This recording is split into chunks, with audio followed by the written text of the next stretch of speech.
3/11/2023 भगवान कहते हैं, मीठे बच्चे, ज्ञान योग की शक्ति से वायुमंडल को शुद्ध बनाना है, स्वदर्शन चक्र से माया पर जीत पानी है। प्रश्न है, किस एक बात से सिद्ध हो जाता है कि आत्मा कभी भी ज्योति में लीन नहीं होती? उत्तर है, कहते हैं बनी बनाई बन रही। तो ज़रूर आत्मा अपना पार्ट रिपीट करती है। अगर ज्योति ज्योत में लीन हो जाए तो पार्ट समाप्त हो गया। फिर अनादि ड्रामा कहना भी गलत हो जाता है। आत्मा एक पुराना चोला छोड़ दूसरा नया लेती है, लीन नहीं होती। गीत है, ओ दूर के मुसाफिर। ओम शांति। अब जो योगी और ज्ञानी बच्चे हैं, जो औरों को समझा सकते हैं, वह इस गीत का अर्थ यथार्थ रीति समझ सकते हैं। जो भी मनुष्य मात्र है, सब कब्र दाखिल हैं। कब्र दाखिल उनको कहा जाता है जिनकी ज्योति उझाई हुई होती है, जो तमो प्रधान है, जिन्होंने स्थापना की है और जन्म बाई जन्म पालना अर्थात निमित्त बने हुए हैं। उन सब ने अपने जन्म पूरे कर लिए हैं। आदि से लेकर अंत तक किस किस धर्म की स्थापना हुई है, हिसाब निकाल सकते हैं।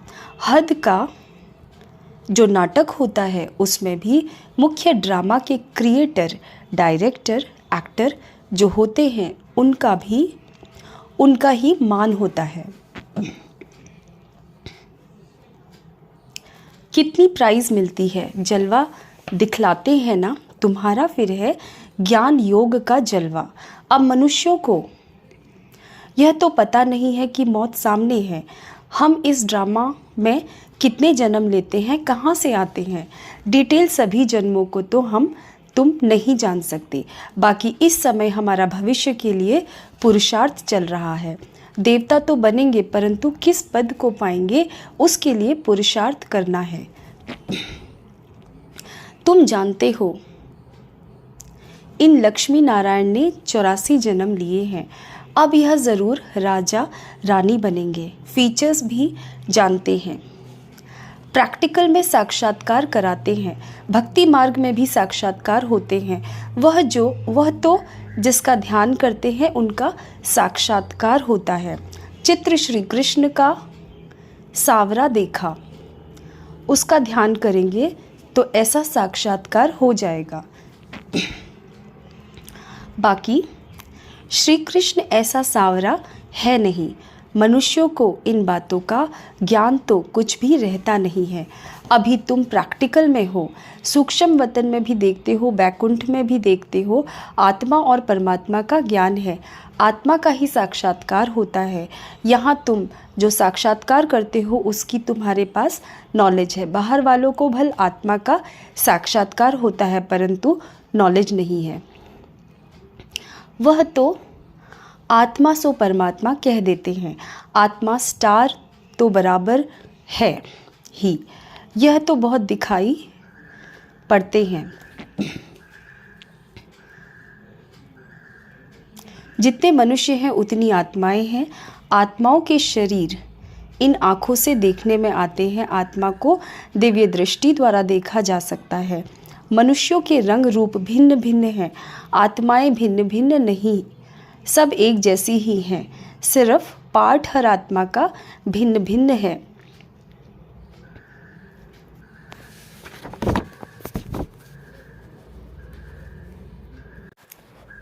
जैसे मनुष्य छोटे बड़े होते हैं, वैसे आत्मा छोटी बड़ी नहीं होती है। आत्मा की साइज़ एक ही है। अगर आत्मा ज्योति में लीन हो जाए तो पार्ट रिपीट कैसे करेगी? गाया भी जाता है, बनी बनाई बन रही। यह अनादि वर्ड ड्रामा चक्र लगाता रहता है। यह तुम बच्चे जानते हो। मच्छरों सदृश आत्माएं वापस जाती हैं। मच्छरों को तो इन आँखों से देखा जाता है। आत्मा को दिव्य दृष्टि बिना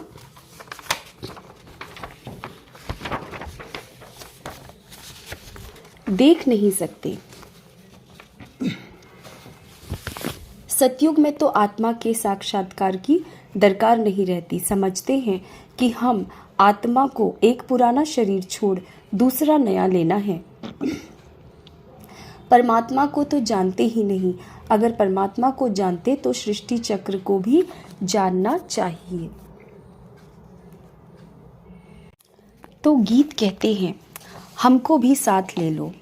पिछाड़ी में बहुत पछताते हैं, सबको निमंत्रण मिलता है। कितनी युक्तियां बन रही हैं निमंत्रण देने की। पीस पीस तो सब कहते हैं, लेकिन पीस का अर्थ कोई भी समझते नहीं है। पीस कैसे होती है वह तुम जानते हो। जैसे घानी में सरसों पीस जाते हैं, वैसे सबके शरीर विनाश में खत्म हो जाते हैं। आत्माएं नहीं पीसेंगी, वह तो चली जाएंगी। ऐसे लिखा हुआ भी है कि आत्माएं मच्छरों सदृश भागती हैं। ऐसे तो नहीं सब परमात्माएं भागेंगे। मनुष्य कुछ भी समझते नहीं। आत्मा और परमात्मा में क्या भेद है यह भी नहीं जानते। कहते हैं हम सब भाई भाई हैं, तो भाई भाई होकर रहना चाहिए। उनको यह पता नहीं है कि सतयुग में भाई भाई अथवा भाई बहन सब आपस में शीरखंड होकर चलते हैं। वहाँ लून पानी की बात ही नहीं।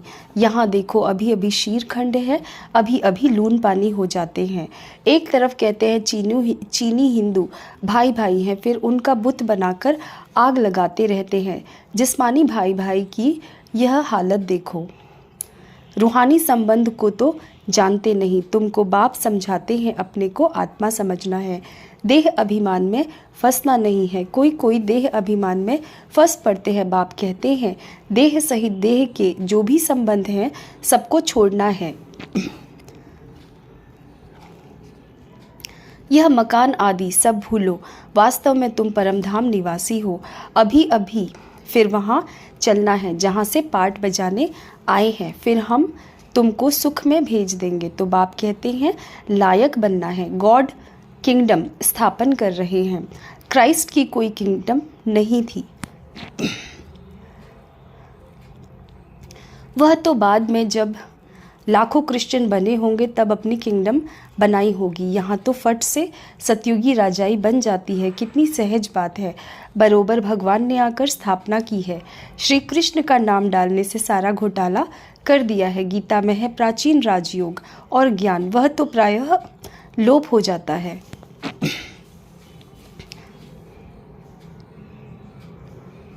अंग्रेजी अक्षर अच्छे हैं, तुम कहेंगे बाबा अंग्रेजी नहीं जानते। बाबा कहते हैं मैं कहाँ तक सब भाषाएं बैठ बोलूँगा। मुख्य है ही हिंदी, तो मैं हिंदी में ही मुरली चलाता हूँ। जिसका शरीर धारण किया है वह भी हिंदी ही जानता है। तो जो इनकी भाषा है वही मैं भी बोलता हूँ, और कोई भाषा मैं थोड़ी ही पढ़ाऊँगा। मैं फ्रेंच बोलूं तो यह कैसे समझेगा। मुख्य तो इनकी ब्रह्मा की बात है। इनको तो पहले समझना है ना। दूसरे कोई का शरीर थोड़े ही लेंगे।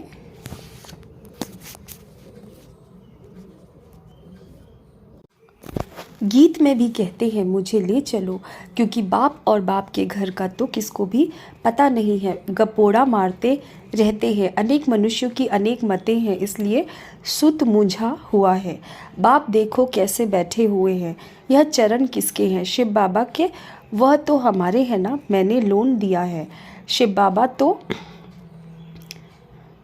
टेम्पररी यूज़ करते हैं, वैसे यह चरण तो मेरे हैं ना। शिव के मंदिर में चरण नहीं रखते हैं, चरण श्री कृष्ण के रखते हैं।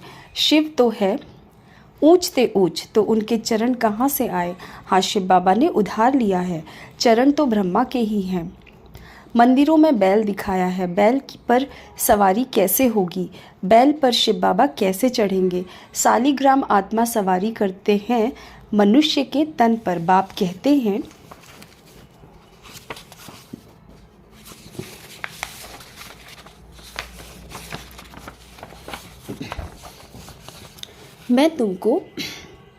मैं जो तुमको ज्ञान सुनाता हूँ वह प्रायः लोप हो जाता है। आटे में नमक मिसल रह गया है, उसको कोई भी समझ नहीं सकते। मैं ही आकर उसका सार समझाता हूँ। मैंने ही श्रीमत देकर सृष्टि चक्र का राज समझाया था। उन्होंने फिर देवताओं को स्वदर्शन चक्र दिखा दिया है। उनके पास तो ज्ञान है नहीं। यह है सारी ज्ञान की बात। आत्मा को सृष्टि चक्र की नॉलेज मिलती है, जिससे माया का सिर काटा जाता है। उन्होंने फिर स्वदर्शन चक्र असुरों के पिछाड़ी फेंकते हुए दिखाया है। इस स्वदर्शन चक्र से तुम माया पर जीत पाते हो। कहाँ की बात कहाँ ले गए हैं। तुम्हारे में भी कोई बिरले यह बातें धारण कर और समझा सकते हैं। नॉलेज है ऊंची, उसमें समय लगता है। पिछाड़ी में तुम्हारे में ज्ञान और योग की शक्ति रहती है। यह ड्रामा में नूंद है। उन्हों की बुद्धि भी नरम होती जाती है। तुम वायुमंडल को शुद्ध करते हो। कितना यह गुप्त ज्ञान है। लिखा हुआ है अजामिल जैसे पापियों का उद्धार किया, परंतु उसका उद्धार भी समझते नहीं। वह समझते हैं कि ज्योति ज्योत में समा गया, सागर में लीन हो गया। 5 पांडव हिमालय में गल गए, प्रलय हो गई। एक तरफ दिखाते हैं वह राजयोग सीखे, फिर प्रलय दिखा दी है, और फिर दिखाते हैं कि श्री कृष्ण अंगूठा चूसता हुआ पीपल के पत्ते पर आया।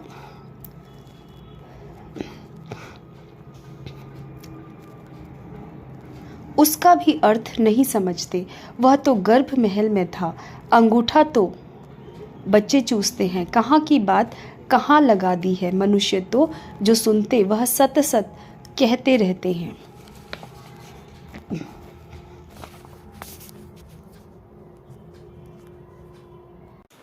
सतयुग को कोई जानते नहीं। झूठ उनको कहा जाता है जो चीज़ होती ही नहीं। जैसे कहते हैं परमात्मा का नाम रूप है ही नहीं, परंतु उनकी तो पूजा करते रहते हैं। तो परमात्मा है अति सूक्ष्म। उन जैसी सूक्ष्म चीज़ कोई है नहीं, एकदम बिंदी है। सूक्ष्म होने के कारण ही कोई जानते नहीं। भल आकाश को भी सूक्ष्म कहा जाता है, परंतु वह तो पोलार है। 5 तत्व है। 5 तत्वों के शरीर में आकर प्रवेश करते हैं। वह कितनी सूक्ष्म चीज़ है, एकदम बिंदी है। स्टार कितना छोटा है। यहाँ परमात्मा स्टार बाजू में आकर बैठे तब तो बोल सके। कितनी सूक्ष्म बातें हैं। मोटी बुद्धि वाले तो ज़रा भी समझ ना सके। बाप कितनी अच्छी अच्छी बातें समझाते हैं।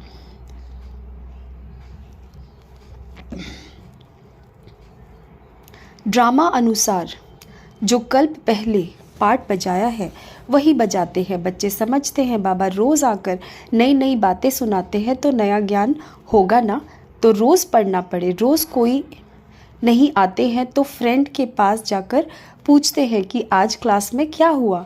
यहाँ तो कोई पढ़ना ही छोड़ देते हैं, बस कह देते हैं अविनाशी ज्ञान रत्नों का वर्षा नहीं चाहिए। अरे पढ़ना छोड़ा तो तुम्हारा क्या हाल होगा। बाप से वर्षा क्या लेंगे, बस तकदीर में नहीं है। यहाँ स्थूल मिल्कियत की तो कोई बात नहीं है। ज्ञान का खजाना बाप से मिलता है।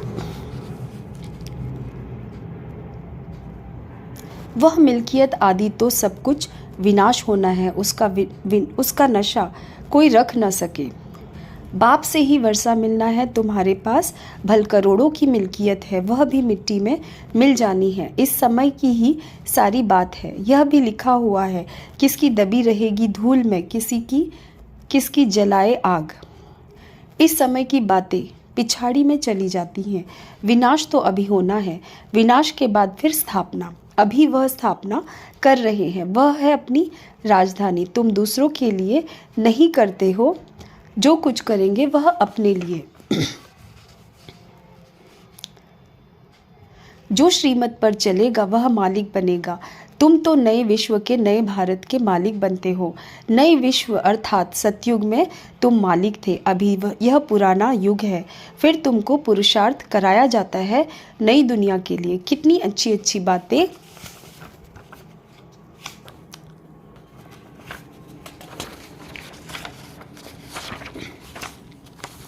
समझने की हैं। आत्मा और परमात्मा का ज्ञान, सेल्फ रियलाइजेशन। सेल्फ का फादर कौन है? बाप कहते हैं मैं आता हूँ तुम आत्माओं को सिखलाने। अब फादर को रियलाइज किया है फादर द्वारा।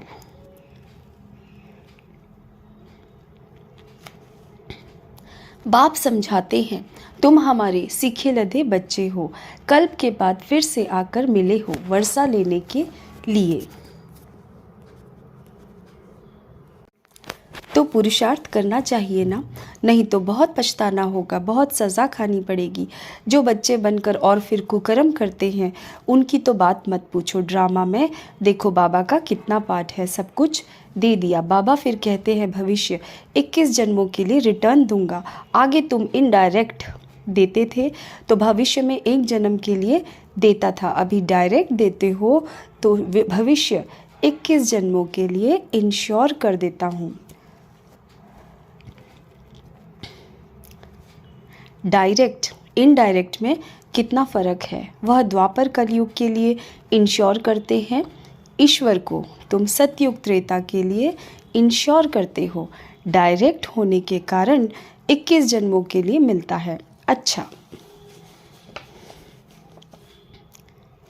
मीठे मीठे सीखे लदे बच्चों प्रति माता पिता बाप दादा का नंबरवार पुरुषार्थ अनुसार याद, प्यार और गुड मॉर्निंग। रूहानी बाप की रूहानी बच्चों को नमस्ते। धारणा के लिए मुख्य सार है, नंबर 1, अविनाशी बाप से अविनाशी ज्ञान रत्नों का खजाना ले तकदीरवान बनना है। नया ज्ञान, नई पढ़ाई रोज़ पढ़नी है। वायुमंडल को शुद्ध बनाने की सेवा करनी है।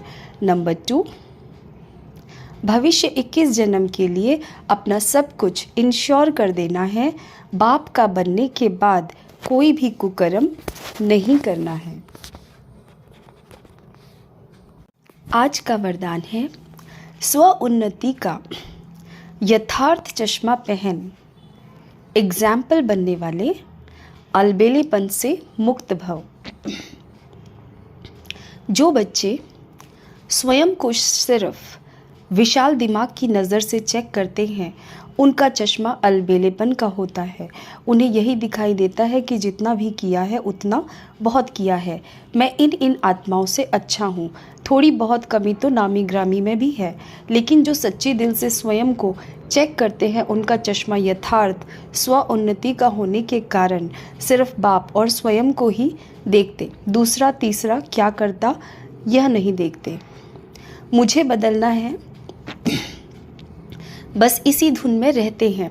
वह दूसरों के लिए एग्जाम्पल बन जाते हैं। आज का स्लोगन है, हदों को सर्व वंश सहित समाप्त कर दो तो बेहद की बादशाही का नशा रहेगा। ओम शांति।